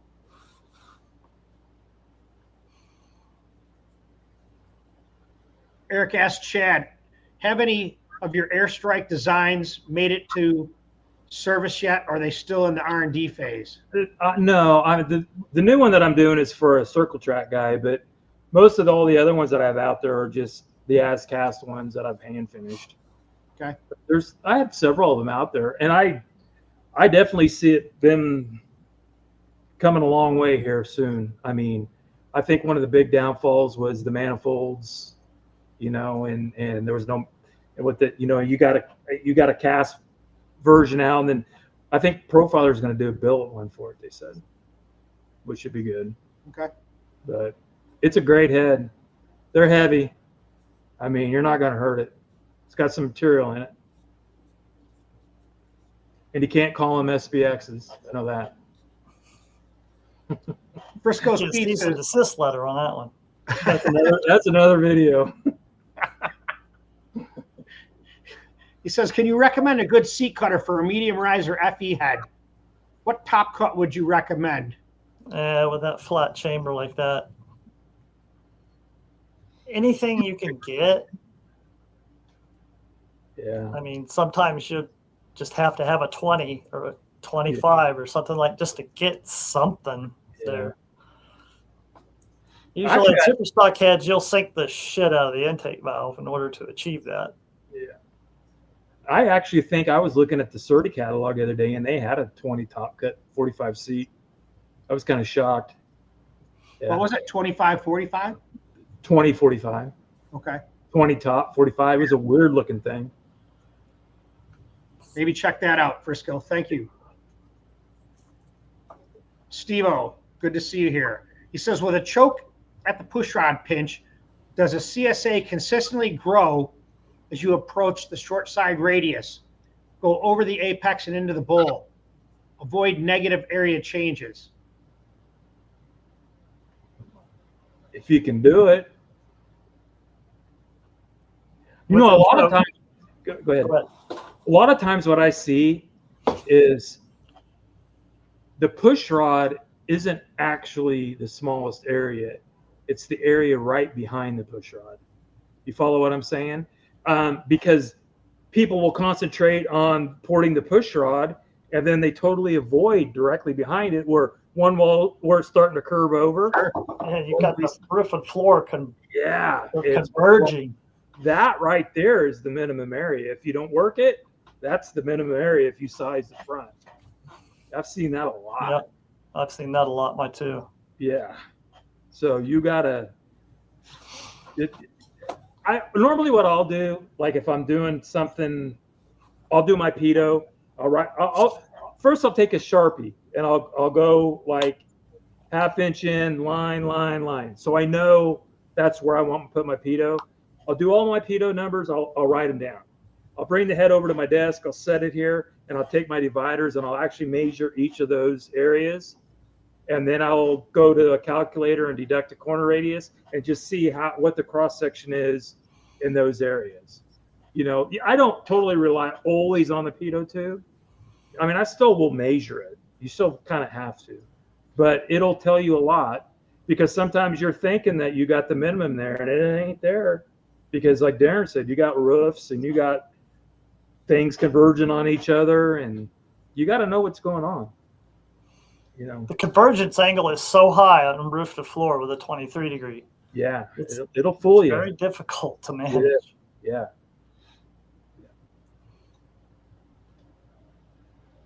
Boosted says, I was just wondering about the SC1 head, if it was a good Cleveland/Yates head. This is a new motor that we rebuilt. We're hoping for 2,500 horsepower with a 98 millimeter turbo. I don't know if you guys know Fon's performance. Yeah, well, if Fon's used it, and then I don't see a problem. There you go. All right. Darren, when you talked about the dangers of laying back the short side radius back too much on LS7 heads, does this wisdom pertain as much to the LS3 and cathedral port heads? Yes. Yeah. It will kill it. It will kill it. And you might as well go to the junkyard and get another set, because there ain't no coming back. You dump that airspeed right there, you kill the reactivity of that port. It don't want to make peak torque till it hits 5,000. Literally. You'll knock every bit of torque out of it. Jerry asks, what happens when you completely machine combustion chamber where there is no QU? You have a really crappy burning combustion chamber. I don't know what's QU. Am I missing something? Quench. Okay, yeah. You absolutely positively have to have that squish quench area. Otherwise, you don't achieve any mixture motion or mixing at all. It makes your lean areas leaner and your rich areas richer. Brent says, hello from New Zealand. Could you explain what the design differences would be between a drag race head and a head for a dirt late model short track tight corners? Thanks. Chad, take it away. I would want it smaller at the front. In other words, in a perfect world, perfect port, think of a funnel. You want the minimum at the end of the funnel. So this way, being on and off the gas, you wanted, would you call it supercharging it, kind of, because you got faster airspeed. So what I did, this is what I did on this airstrike. I set the airspeed at the front at 345 feet per second. Okay. So it's got a 200 valve in it.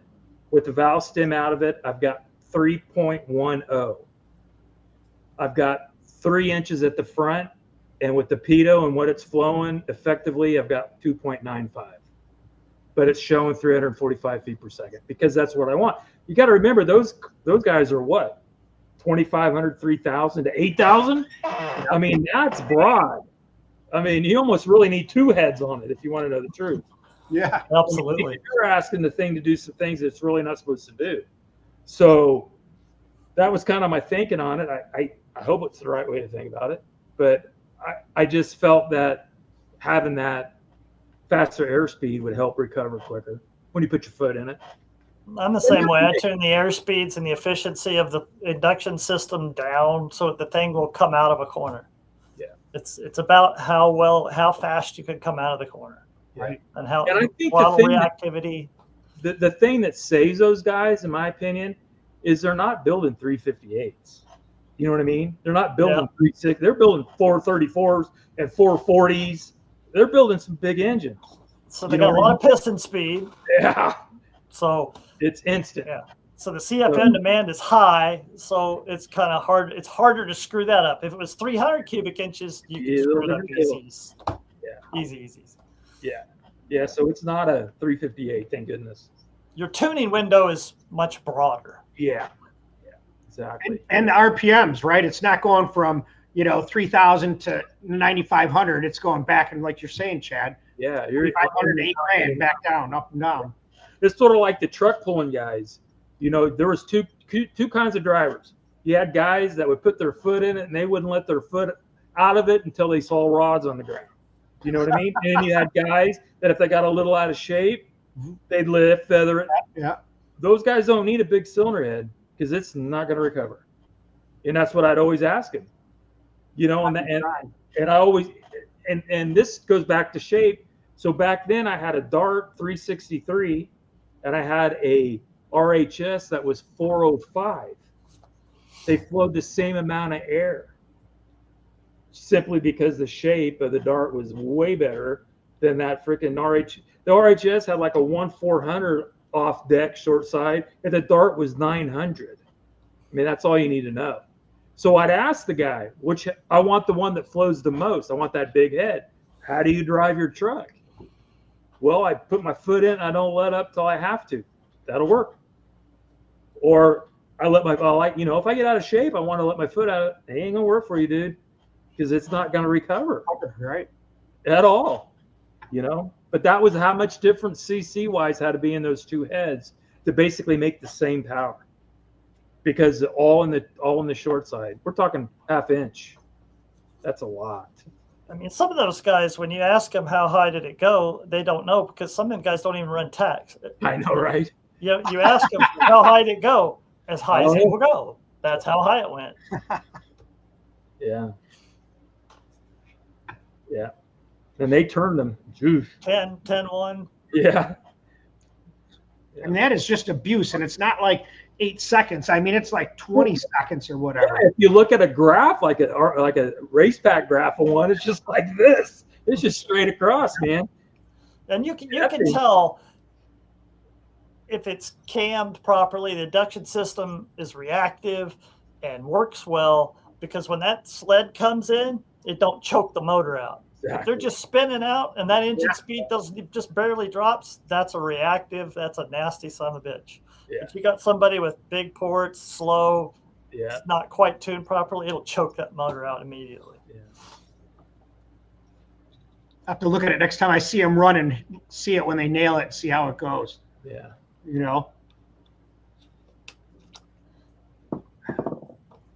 Beck Racing says, can you explain the shapes of the pitot tubes and what shapes to use in port locations? I got one real close to me. I'll go grab it. Yep. Ow.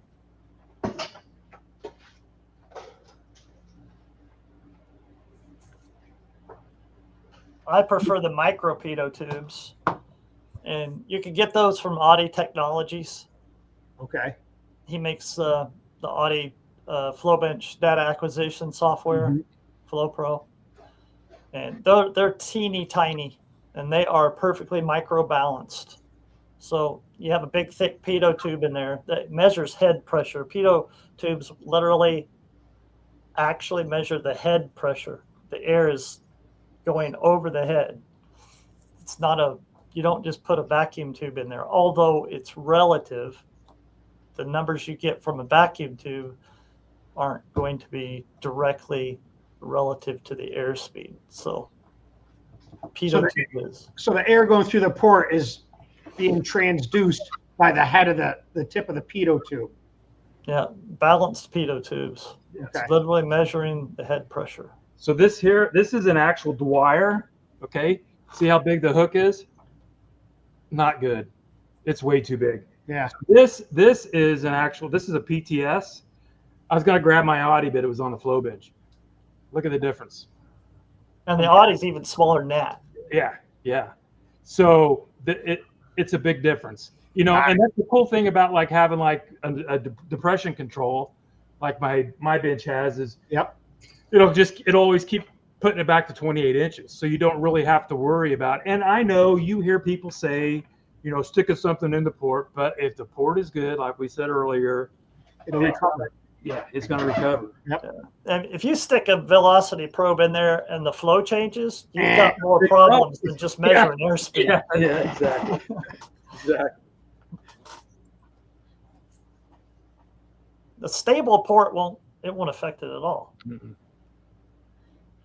We'll just kind of put this up, but we had already talked about that, the quench, machining the combustion chamber where there's no quench, you know. So we had talked about using that 2045 cutter or whatever that Chad's seen. I have never seen a use case where that is advantageous. Not once. Pontiac says, unless I could think of one. Go back. Okay. Would be supercharged on alcohol where you literally can't get the chamber big enough, and that's the only way to do it. Okay. Alcohol can put up with lack of quench area. Gasoline cannot.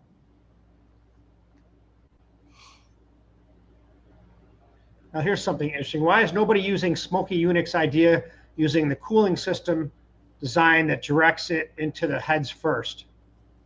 Reverse cooling, you mean? Like the LT1? That might be what he's talking about. I don't know. Because it's not as advantageous as everybody thought it was. I'm doing a set of LT1 super stock heads right now for an LT1. They don't even have to run an LT1 head. You can run a normal standard cooling head. What does that tell you? And you have to realize these drag racers and a lot of these classes, they have ice tanks. Yeah. They super chill the engine to where it's sweating when they pull up to the staging lanes. They want it as cold as possible. It's basic thermodynamics. The difference in heat is proportional to the power. All got chillers. Yeah. Chilling it. If it launches, I mean, some of these engines, if they launch over 100, 110 degrees, it'll detonate. Yeah. Well, they say the wear on an engine, once it goes past like 180 degrees, is like almost double or something. NASCAR did the research. For every 10 degrees, remember this correctly. Yeah, for every 10 degrees over 100 degrees Fahrenheit, that's 4 horsepower gone. Wow. So if you're at 200 degrees, it's a lot of power. Oh, you can see that in a dyno pool too. Oh, yeah. And what's the quickest way to impress a customer? You go in there and flash cool the engine, boom, 25 horsepower. Sold. Tom says, when doing a 45-degree seat with a 40 top cut, does making the chamber slightly concave to make a smooth curve transition into the 45 to 50-degree chamber wall hurt top-end flow? Let me think.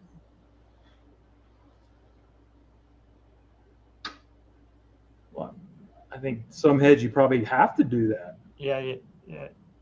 Anything conventional. Yeah, you're stuck with a concave chamber. That's what you have to do. Yeah, I mean, you wouldn't do it to 18. Well, you might have to do it to an 18 degree.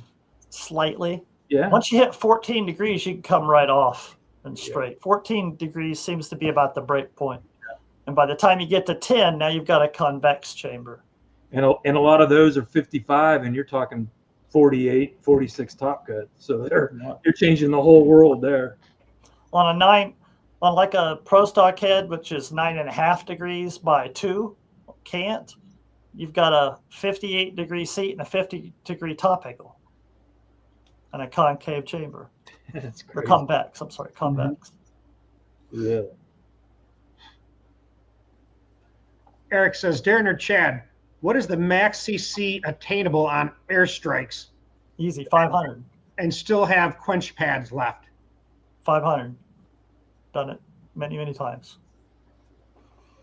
295 intake valve, and you can get there. 2.3, you can get there pretty easy. But with a 285 or something like that, you get 480 out of it. You better get 480 out of it. Yeah, that one I just finished up had a 270 in it, and it went 480 at an inch. 377 at 5 or something like that. People, when I did those heads, the whole idea behind doing those heads, and I've told this story many times, was because you couldn't get the port volumes and the port aim and a couple of other things out of the SBX. And the SBX came from the Dart Little Chief. And nobody wanted the asymmetric ports. They wanted symmetrical. So Carl Foltz made the SBX and just moved one port over. And then we took it and went, wait a minute, I got to get 500 CFM, and there's no way to do it with this cylinder head. So let's add about 1/4 of an inch in height and move the valves over, clock them just a little bit, and put some water jacket in this thing where you could actually put a port volume in there. And that was the first Australian heads. Those things on a 400 cubic inch motor would make 1145, and the best I ever saw was 1160, and they ran in the 6s. And the one thing that a lot of people don't know is those cylinder heads will drop right on an OEM block, and the push rods will clear. You don't have push rod problems or any of that with that. It's the easiest 1,000 horsepower cylinder head you'll ever use. Plus, they're super affordable versus. Yes. Yeah. There you go, Eric. Stephen Barrett says, that's cool. Chad shared pictures on my heads. Can't wait for Cobb to finally finish it up. Pizza and Donut says, what's the tightest quench you run on a naturally aspirated small block Chevy? Relative to surface area, about 35% of the bore. The tightest, oh, you're talking not area, you're talking about tightest? Well, it depends on the components, how light the crank is, whether the rods are steel or aluminum, your wrist pins, the piston design. I mean, I've seen as tight as 35 at 10 grand, but that's tight. Yeah, a comp engine, 35-ish. Yep. And in order to achieve that, you actually had to cut the piston itself 0 to 12 thousandths, so when it comes to TDC and lockup, it actually strikes flat. Otherwise, you wouldn't be able to pull that off. I've heard some Pro Mods are actually closer than that. The Pro Mods are further away. Like nitrous stuff, supercharged stuff, power adder stuff, it could be 100, 150. Okay. Force Fed says, you guys rock. I'm going to try LS7 heads on a 6.2, 030 over, but in going to install 2100 valves, making throat 91.56%. It will shroud in that bore, but clear. What's your input? Bless you guys. Well, I don't know the use case here, or engine speed range, or what you're going to use it for. But I'll tell the story about the guys that buy the Z06 Corvettes and the LS7 heads would drop exhaust valves like crazy because they're sodium filled and they're weak. And they want to track these things. And I had like 5 customers where we would convert it over to the LS3 heads with the smaller valves, smaller ports, and they would come out of a corner. They were more drivable and everything else. And they just put their LS7 manifold and heads up on the shelf, and they would track that car with the LS3s. They loved it. So in that use case, the smaller valve, smaller port was actually advantageous. But again, it depends on your use case. Carly Wolf, good to see you here, girl. I just left Summit Motorsports Park. They're having the Summit Nationals there this weekend. It's all about the challenge. Font's Performance just polished our crankshaft a week and a half ago. Well, good luck. Get that car back going.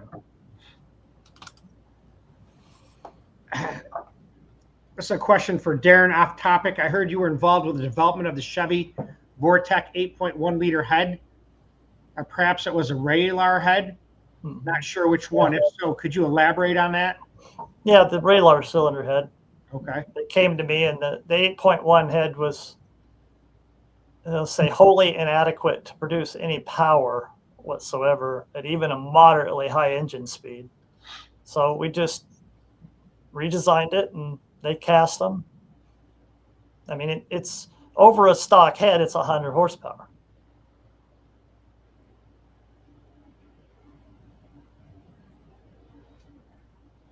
Mike Cranston, now you can see he's running one of those outlaw type boats. He races that class in New Zealand. Racing class here runs a small restrictor plate as well as valve lift limited, 10-to-1 compression with this info. What key areas would you look at when porting head compared to not having those restrictions? Oh boy. Yeah. Restrictor classes, man. It depends on so many things. The best thing you can probably do is to utilize the cylinder head exactly like you would run on an unrestricted engine and then play with it back from there. In other words, start manipulating the shapes off of that, whether you need to make them smaller or larger, plenum underneath the restrictor. There's so many things. That's a question you should ask like Joel DeBose, because he's the restrictor plate master. So he would have much more insight into that than I ever will.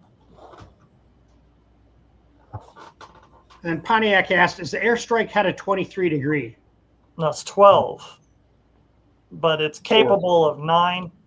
You can move the valve to 9 degrees or back to 14 degrees for power adders. That is one of those Porter castings that is, you're able to do things, manipulate that casting a lot more than you would ever think you probably could.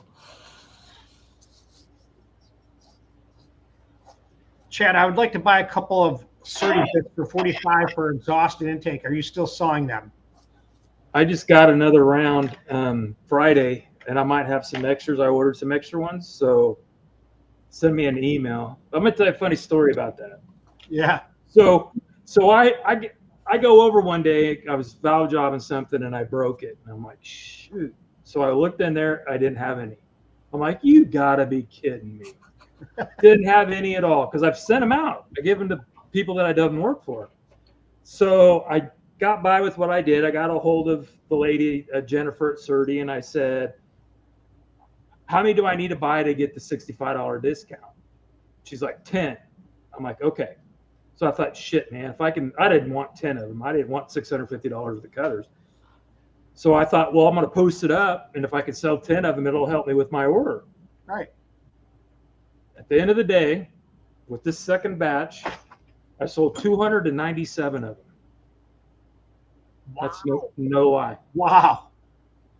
I got 156 or 7 of them over there on this order. So when I sent the first order I sent to Jennifer, I put down like 142, and I sold some of the exhaust cutters, and she emails me back and goes, is this a mistake? I'm like, no. And then when I emailed her this next time, she goes, what are you doing with these? And I'm like, don't ask. So yeah, I just wanted to sell like 10 of them to help me with my order. Wow. Yeah, it works though. So at least they're getting a good cutter. So yeah, have him send me a message and I'll see what I got. I'll get them all labeled up Monday.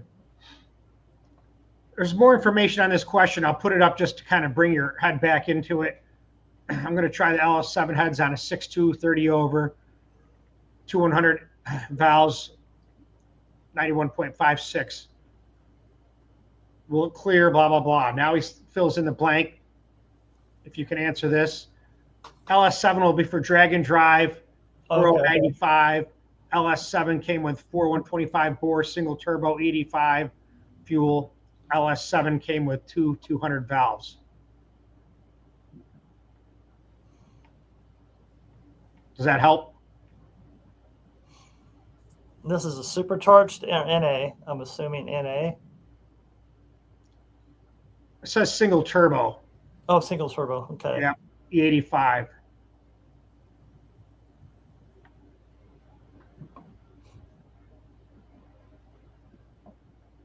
me see if I can find the other.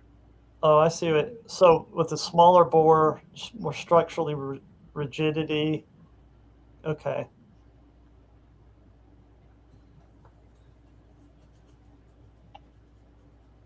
I see what you're doing. It sounds proper.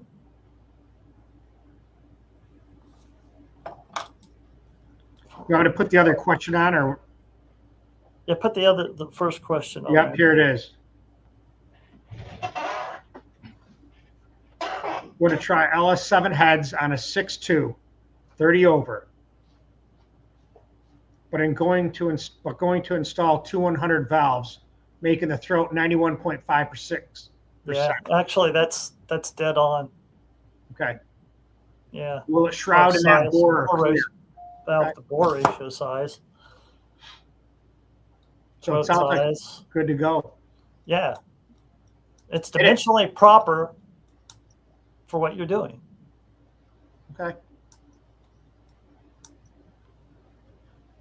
I'm building a 4-valve head and I'm picking out valve springs. Is running conical springs 170 thousandths from coil bind a recipe for disaster? Red line is 8,000. Valve and hardware weigh 100 grams. Street. It definitely could be. That far away from coil bind? Mm-hmm. Dude, you could excite some speed surge that'll melt that coils right off of that head. Yeah. Now, whether it happens or not, I don't know. It depends on so many other factors. Is this a bucket? Is this I don't know what. You said a street car, Yeah. Question is how long you turn it at 8,000. How often though? You know what I mean? Valve and hardware, meaning valves, springs, retainers, locks, the whole package weighs 100. That's how if you weigh your valve and then half the valve spring and then your retainers and locks, they'll give you a little better. But yeah, that's I would definitely look into that a little more. A little too close. And it depends on your pressures too, and the coil thickness and the valve, the spring design, and so many other things when you're getting into that. But yeah, that sounds a little dicey. The R-Dub says, question for Darren. Is the All-Pro LSW-1 head the best LS7 style head for the money? Auto, cross, and road race use. Looking to make 850 on a 427.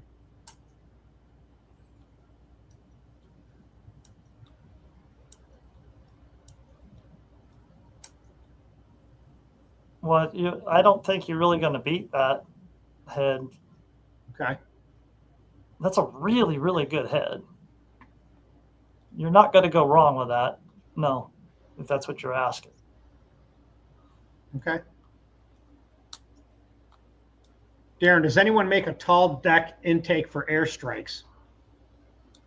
Not to my knowledge, not yet. That's all sheet metal stuff. Now, you can modify the CID manifold to make it fit. We've done a lot of those. Okay. Some of the Ford manifolds, you can modify those to fit. Usually, you got to just saw off the flange and make a flange and custom weld it. But it takes some fabrication, which is what has held those heads back more than I think anything, not having a manifold for them. Totally. Okay. Well, we're almost at 2 hours right now. So we said we'd probably do 2 hours and then we'd call it quits right there. And, we covered some of the history, the early history. We didn't go into like every single head, the 4X, 416, the 202, this, that, the other. So it was kind of a brief overview. And then we kind of focused on Chad's work with the 23 degree, what it takes to make 900 horsepower out of that cylinder head, and it's 900 horsepower. Think about that. Yeah. A low profile, so it's not. 20 years ago, somebody would have said, I'm going to pimp this. I would think, good luck. I'm not. That's a tall order. I think the thing that's really surprising is it had like a 272, 285 cam in it, and it was 462 inches, and it peaked at 8,200. That shows the efficiency of the system. 272. It's really small. Man, I'll say. And I got the picture. I got a picture on YouTube of it. He had just gotten a new bolt together converter, and it was 8th mile, and the back probably only moved 600 RPM from shift. I mean, it's a thing of beauty. Yeah, the car just accelerates. What torque did that thing make? 690 maybe. And it's for what? Wow. It was a 462. It actually might have made more torque than that. And Chris just did that 424 last week. It made 880 with a straight up one of the very first V30s I did, which he got those in probably 2014, and it made 880. Usually the 23 degrees with their inherent inefficiencies, if you make 1.45 foot-pounds, you're doing pretty damn good. Yeah. So I said on my super stock engine, I made 1.45. So it's a 358, and I made 510, which I thought was really good. Yeah. And it made 510 at 6,100. And then the passes that I made 2 weeks ago were converter stalled 68 and went through the lights at 85. Just stayed right there. So we were talking about before, you don't worry about where they make peak torque, put a converter in it at. Just as long as it's above it. Yep. Yeah. I mean, I've seen comp engines that stall 1,000 RPM over peak torque. Yeah, I know. Yeah.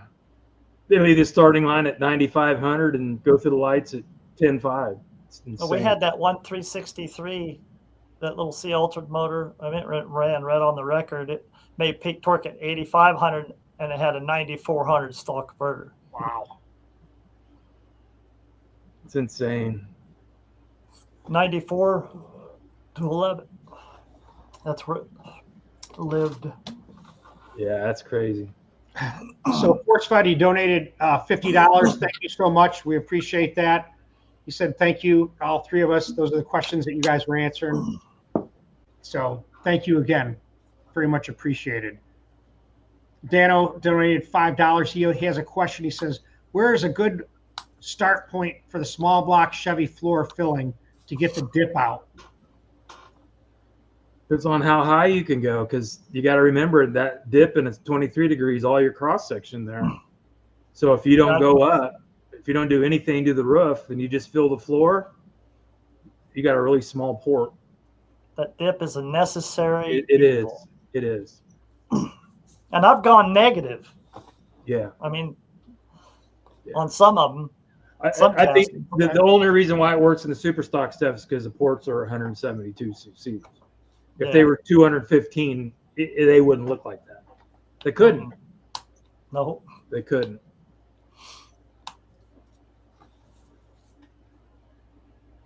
A couple other things. It says here, Chad, put your SB220 imports on a 434, the same top half as the 383 built 8 years ago.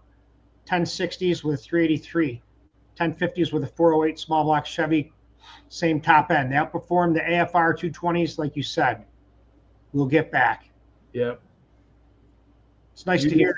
I mean, a lot of, and you can ask anybody that's asked me this, is they'll say, how do you compare this to that and that to this? And to be honest with you, if there's no difference, I'm going to say there's no difference because the results don't lie.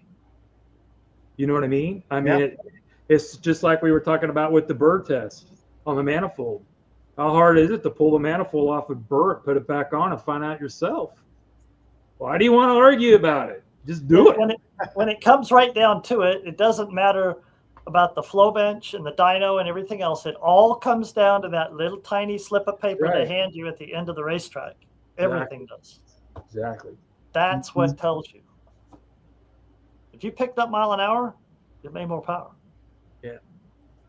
Yeah. Whether you can capitalize on that with your ET or not, well, that's beside the point. Chad and Darren, what's your thoughts on some of the newer 23-degree intakes available? As the designer of one of them, I'm always open for good feedback from guys like yourselves. Cheers from down under. I've seen some really neat ones, like the one that Chad was showing me. Yeah, that was one of his. The only thing, and it's probably not all of them, but I think, in my personal opinion, that the outside runner on that manifold's too small. The opening versus the length. So what I do when I port them is I'll open up that end one. But that same manifold made 915 horsepower. So, I mean, and I Chris find that a lot. That scenario, the same scenario, the outside runners. You know, I inevitably saw the manifolds up and give it room. You know. Yeah. And on a CFD software, you're looking at that, and it all looks nice. Well, that's not how it runs on the engine. It has to have room. Then another thing I see too is having the openings the same size, but having a three-quarter of an inch to an inch difference in runner lanes. Well, you know what that does. Mm-hmm. That's not good either. You know, so, but yeah, that manifold definitely works. There's no dirt, and Chris's works too. Chris's is a good manifold. It's just a little more picky on what size engine. You know, I'm gonna say the one of performances like Michael's here is a better 2970. All the issues that are wrong with the 2970, like the clover, the no radius is at the roof, you know, the short, the fat openings is all taken care of with this manifold. Yeah, Michael, when I saw that manifold that he showed me, I was like, that's the way to do it. Yeah. I mean, runners, runners, not hooking the outside. The flat spot in the middle's ideal. Yeah. I mean, that way you're not, ideal. I bet you the air fuel ratios were awesome. Yeah. So, but yeah, that'd be the only complaint I have. But it's okay for me because I poured them anyway, you know? So I don't, it's sort of like what Dick Maskin told me one time. We were talking about cylinder heads, and I'm like, why do you put a 35 top on it? And he goes, do you want me to put the right one on it? You won't have anything to do. I'm like, good point. Right? Yeah. It's like sometimes I'll hear guys, it's like a customer will say something and he's like, well, I tried to tell him, I said, listen, if he knew what you knew and could do what you do, he wouldn't need us. Yeah. You know? Exactly. Yeah. He understood the game of business. Yeah, he did. Here's one for you. Would a heavy Power Glide automatic car, 3,600 pounds, with a large plenum volume, would it run faster with less volume? Oh, well, automatic cars are a hell of a lot touchier with plenum volume. That's a lot of weight. You have to maintain some reactivity in the plenum at the sacrifice of top end power a lot of times, a little bit. And there are a lot of things you can do. You can spike the fuel curve. We used to do that a lot. If you have a little bit bigger plenum, you can tune the fuel curve with the carburetor or EFI or whatever you do to actually have the fuel curve spike up at the end. That residual fuel on the RPM drop will help feed it and get the thing, keep it from lagging. Yeah. But usually on a Power Glide, you will sacrifice a little top end in order to get the thing reactive on the racetrack. Yeah. Yeah, you definitely don't want to see one straight line it after the shift. Yeah. Then you definitely know you're too big. Yeah, the converter will lag pretty good. Yeah. It'll be obvious. Pontiac 411 says, didn't Creason's 23-degree Engine Masters Challenge flat tappet engine 353 cubic inch make near 600 horsepower and 500 foot-pounds of torque in 2017 with a ported shelf head? I don't know. I was long gone out of that at 217. Okay. I was more there in 13, 14, and 15. I know we did. I know Henderson did a 406 with a 13-degree profiler on it, and it made 740 there. Wow. With the same rules. Yeah.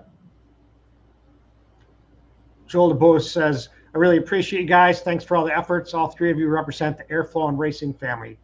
Well, hats off. Thanks, Joel. Man.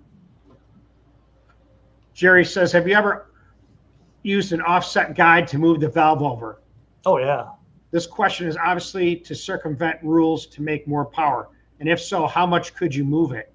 We make custom guides that are offset drilled, and then we index them and drive them in. Wow. To move it 50 thousandths off the bore wall. Usually 35. And we have some indexing tools, so when we drive them in, it's not off an arc second. So, yeah, not a problem. Or you could just use if it's got a 500 guide in it, you could use a 540 and offset that. ForceFed has another question. He says, one more question, guys. On a 5-angle valve job, do you guys ever only put a couple of angles on the cylinder wall side so air doesn't turn into the wall?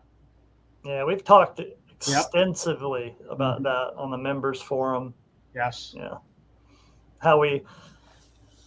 And I see Chad's heads all the time. It's not concentric. They're moved relative to the airspeed in that area. So if there's no airspeed, there's not going to be a lot of turns. There's not going to be a lot of angles over there. And especially, you don't want to turn it into the wall. I had one cylinder head that Jason was cutting for me, and when I'd get them, you could literally see the discoloration in the seat where when I hand blended it, and I'd always know exactly where to go because if I just followed the path from the cutter. It was I got a picture. It's the coolest thing ever. Square seat, but it's all roughed out on one side where you can just see I got into it. It's pretty cool. Yeah, I use the base seat, and then you can judge how much angle you take off the bottom, and then and then you end up with that offset, and then you blend it. Yeah. Here's one. I'll offset them 30,000 sometimes. Chris says, I've tried to give a name to the engine that dynos well but doesn't pull at the drag strip. Something like loaded transient combustion stability. I can't find any literature about it. Have you ever heard of anything? We just call them lazy sons of bitches. There it is.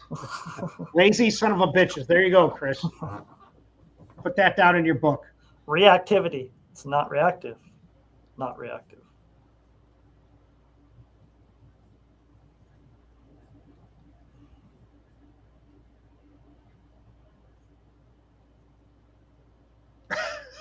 I'll put it up. Chad, have you ever had to tell a bad customer, go ahead, punk, make my day? Oh, I don't know.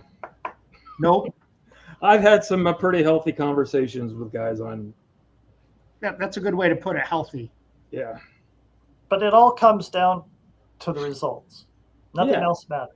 Yeah.